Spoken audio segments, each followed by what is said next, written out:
Olá, boa tarde. Neste dia em que sublinhamos a vida consagrada, damos destaque às jornadas pastorais dos bispos portugueses que começam em Fátima na próxima semana. O ano da vida consagrada está no centro da reflexão deste encontro, de que nos vai falar dentro de instantes o padre Manuel Barbosa, que é o secretário da Conferência Episcopal Portuguesa. Para já, os temas que marcam a atualidade religiosa. 2015 é um ano de aniversário para a comunidade de TZ, 100 anos do nascimento do irmão Roger e um percurso de vida que marcou muitos portugueses.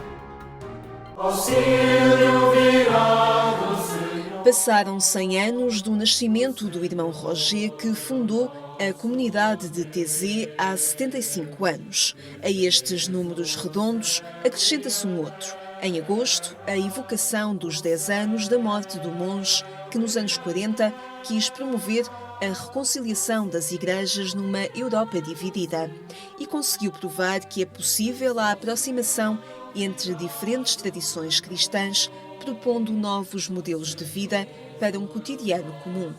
A TZ era, de alguma maneira, uma espécie de laboratório do cristianismo, daquilo que pode ser o cristianismo de futuro, numa grande fidelidade às origens, ou seja, um cristianismo despojado, um cristianismo solidário com os mais pobres, uma experiência comunitária muito forte e uma experiência de beleza na oração, de dar também um grande espaço ao silêncio, que é uma marca fundamental. São marcas da comunidade ecuménica e também do testemunho que ficou do irmão Roger, cujo nascimento foi evocado numa noite de oração.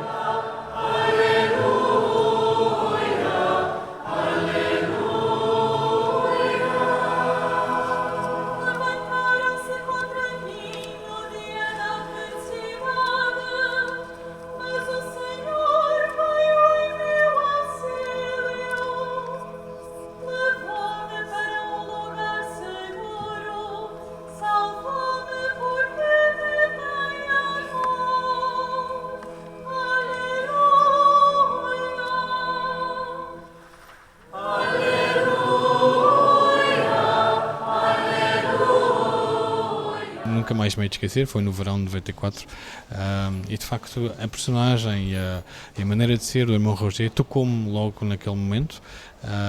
Fomos num grupo de portugueses, muitos deles para a primeira vez, e de facto foi sensacional. Portanto, é como um pastor que de facto que guia um pouco as suas ovelhas. De facto, senti-me um pouco guiado por ele, tocado pelo seu dom, pelo seu amor, pelas pessoas. Lembro-me que ele dava sempre uma bênção, punha a mão sobre a nossa testa e depois fazia mesmo o sinal da cruz na testa. Portanto, eu acho que falei com ele 2 vezes nesse final da oração da noite, em que ele, nos últimos anos, já muito idoso, continuava sempre a ficar no fim da igreja a falar com os jovens. Às vezes os irmãos faziam-lhe sinal e ele só recebia os primeiros jovens, só falava com os primeiros da fila e depois saía e outros irmãos ficavam a acolher os jovens. Não era necessário quase conhecer o Frei Roger pessoalmente para nos sentirmos de facto tocados pela imensidão do seu ser, porque ele de facto era uma pessoa muito grande na sua simplicidade, e eu penso que isso era o que mais tocava em praticamente todas as pessoas. Diferentes procuras juntaram-se para celebrar a vida de um homem desacomodado na promoção da paz. Com olhos brilhantes, com muita bondade, um coração muito cheio, muito surpreendente. Apesar da sua idade, ele morreu aos 90 anos, surpreendia sempre,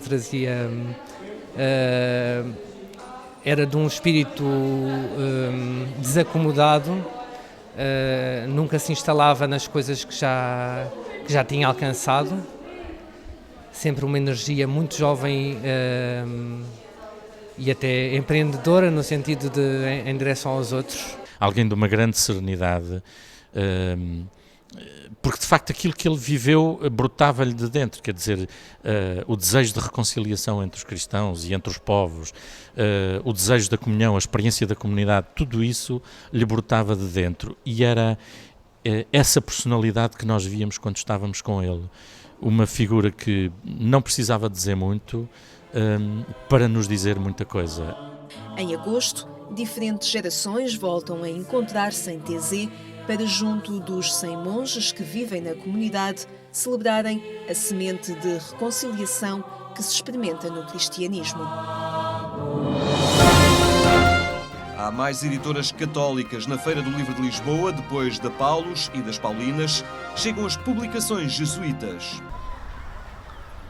Há quem esteja na Feira do Livro a concretizar a sua própria razão de ser. Existem institutos e congregações religiosas que assumem a missão de propor Deus através dos meios de informação. É o caso das Paulinas Editora. Pertence às Filhas de São Paulo, fundadas por Tiago Alberione. Os títulos revelam a preocupação de chegar a públicos mais vastos. Estamos a apostar, de facto, em títulos não só de autores consagrados portugueses, mas também autores que são referência a nível mundial. Temos o último, James Martin, Jesus, um encontro passo a passo. De facto, é uma aposta das Paulinas que recentemente editamos. É evidente que depois temos outros autores, como o Tomás Alique, O Meu Deus é um Deus Ferido, em que de facto tem uma proposta interessante, tendo em conta a origem deste sacerdote, uma vez que ele é de um país da antiga União Soviética, portanto a cortina de ferro, e portanto é de facto que faz também a ponte não só com os crentes, mas também principalmente com os não crentes. Pode agora chamar a atenção dos visitantes da Feira Padre Tolentino é de facto um autor muito querido da Paulinas Editora. O último livro, A Mística do Instante, é de facto uma lufada de ar fresco, uma vez que nos ajuda de facto a perceber que a fé deve ser vivida com uma outra intensidade e também com uma outra abertura. E ele de facto, nos vários títulos que tem publicado, tem de facto dado fazer essa aproximação, mesmo dentro da área da cultura. Stress? Qual stress? Ou via sacra para crentes e não crentes? São apenas sugestões que se destacam na oferta da Paulus Editora. Uma outra presença religiosa nesta Feira do Livro que procura chegar a diferentes públicos. Nós podemos falar de tudo, de todas as temáticas, de uma forma cristã. E a Paulus Editora tem procurado não ser conotada só como uma editora de publicações devocionais, mas também de outras temáticas, desde a família, a teologia, a filosofia, a psicologia, e portanto podemos falar de tudo e atingir todos os públicos de uma forma cristã, sem estar a fugir realmente à religião, não é? E aos valores católicos. É uma estreia. As publicações jesuítas, através da editora Apostolado da Oração, vieram à feira. Trazem o GPS da vida cristã, um manual de bolso que explica o cristianismo aos jovens, ou a proposta das aplicações eletrónicas, como o Passo a Rezar e o Click to Pray. A presença na feira era algo que já era desejado. O objetivo era estar um bocado perto das pessoas, estar onde as pessoas estão. E é um bocado o objetivo também deste apostolado de oração, que é a evangelização da cultura. Portanto, é o melhor sítio, é esta Feira do Livro. E entre os diversos títulos deste expositor, ficam propostas para a leitura nas férias. Principalmente estes últimos títulos, este do Oscar Romero, que é uma vida impressionante, e também da Chiara Petrilha, o livro Nascemos e Jamais Morreremos, que foi um livro lançado em novembro, já está na 3ª edição, porque realmente é uma vida impressionante e que acontece muitas pessoas comprarem um livro e depois querem comprar outro para oferecer, porque realmente é uma história que impela a querer divulgar o máximo possível, portanto acho que é uma boa proposta. Em Lisboa, propostas de leitura a preços de feira até dia 14 no Parque Eduardo VII. E olhamos hoje o Evangelho do próximo domingo, que aqui fica num texto da autoria do cônego João Aguiar Campos, dito por outras palavras.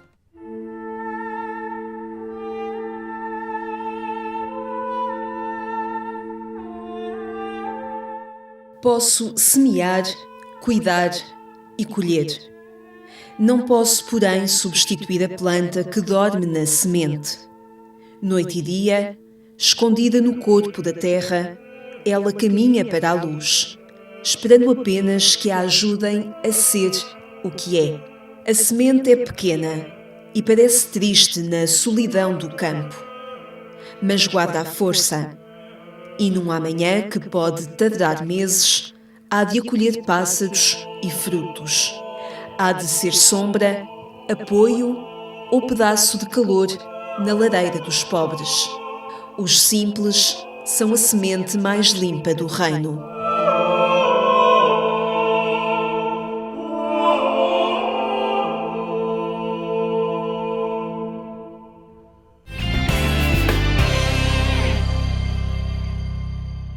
São temas que pode aprofundar em agência.eclésia.pt. E neste ano da vida consagrada continuamos a destacar o testemunho daqueles que por ela um dia optaram.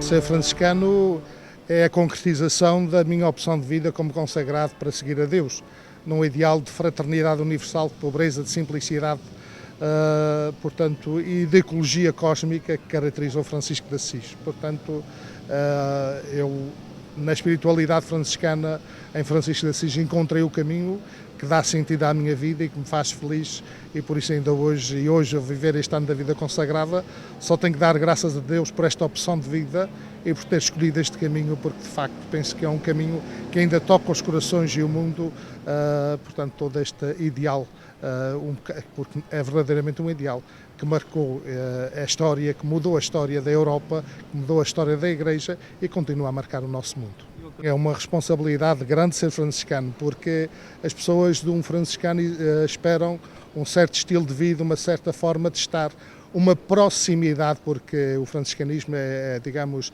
é a espiritualidade da proximidade do povo, dos simples, e de facto é uma grande responsabilidade.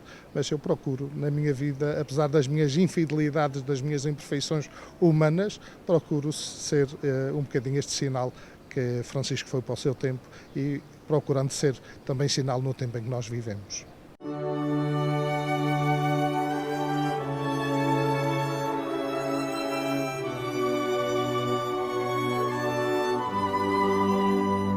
De 15 a 17 de junho decorrem em Fátima as Jornadas Pastorais do Episcopado, também elas centradas na vida consagrada. Temos connosco o secretário da Conferência Episcopal Portuguesa, o Padre Manuel Barbosa. Muito boa tarde. Obrigado por estar uma vez mais connosco.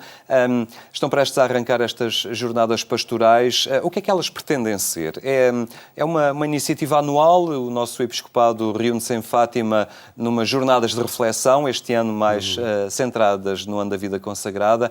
O que é que este encontro pretende ser? Este encontro das Jornadas Pastorais é o tempo de estudo, digamos assim, de formação em comum dos nossos bispos, em comum, todos os anos se realiza sobre um tema, e este ano, o ano da vida consagrada, portanto, a Conferência Episcopal sugeriu e propôs este tema para a reflexão. É de notar que foram convidados também a participar todos os superiores e superiores maiores dos institutos de vida consagrada, portanto, estarão presentes na sua maioria, para com os bispos refletir as temáticas, precisamente sobre esta forma de existência de Cristo na Igreja. Quem é que vai estar a orientar trabalhos? Há nomes nesse sentido? Sim, as jornadas são de segunda à quarta, naturalmente há alguns convidados para fazer algumas conferências, algumas intervenções. O conferencista principal, digamos que vem de Roma, não é só de Roma, mas é o secretário, o arcebispo José Rodrigues Carvalho, que é o secretário da Congregação para os Institutos de Vida Consagrada e Sociedades de Vida Apostólica, portanto é o dicastério que em Roma, no Vaticano, coordena a vida consagrada em todo o mundo, e vai estar connosco para fazer 3 conferências e também haver tempo de debate. A intenção não é só haver uma conferência, uma apresentação da temática, mas que haja um tempo de debate sobre estas questões, essencialmente sobre as apreensões, sobre as dificuldades, sobre as alegrias, sobre as esperanças da vida consagrada em geral em todo o mundo, depois fará uma intervenção mais na Europa, como é que isto anda, neste amanhecer, neste entardecer, enfim, com todos esses elementos que se podem discernir. E depois terá uma intervenção muito específica sobre a relação, a inserção dos consagrados e consagradas nas igrejas locais, nas chamadas mútuas relações, mútuas relações, algumas problemáticas que é preciso abordar. Há um documento da Santa Sé nesse sentido, que está a ser refeito, reelaborado, e ele também irá naturalmente ajudar nessa intervenção. Este será, digamos, o primeiro momento que teremos das jornadas. Depois haverá mais algumas conferências, painéis ou mesas redondas. Só posso salientar sem dizer tudo, porque é impossível dizer tudo em pouco tempo, mas pedimos a alguém que fizesse uma reflexão sobre a teologia da vida consagrada, e teologias também se pode dizer no plural, porque no próprio concílio esteve presente. Um outro historiador que nos fizesse uma reflexão sobre a história da vida consagrada em Portugal, enfim, não tudo, mas sobretudo recentemente, como é que nós estamos e qual é a sua importância para a identidade cultural do nosso país. Depois, em algumas mesas redondas, teremos sobretudo alguns horizontes de vida consagrada, incidindo na vida contemplativa, nesta ideia de situações de periferia onde estamos. Pedimos alguns institutos que abordassem, enfim, num sentido mais prático, essas presenças, e também situações limites de fronteira, concretamente um bairro aqui em Lisboa, onde as irmãs estão bem presentes. E um painel também, um último, será sobre algumas presenças carismáticas da vida consagrada na linha do Papa Francisco, nos tem apelado tanto desta igreja em saída. Portanto, sermos profetas de uma igreja em saída, naturalmente a partir da nossa identidade carismática. Depois a vida consagrada na secularidade, todos os institutos seculares que aí estão, e também a presença, podia-se escolher outras, mas escolhemos como significativa a vida consagrada na comunicação social.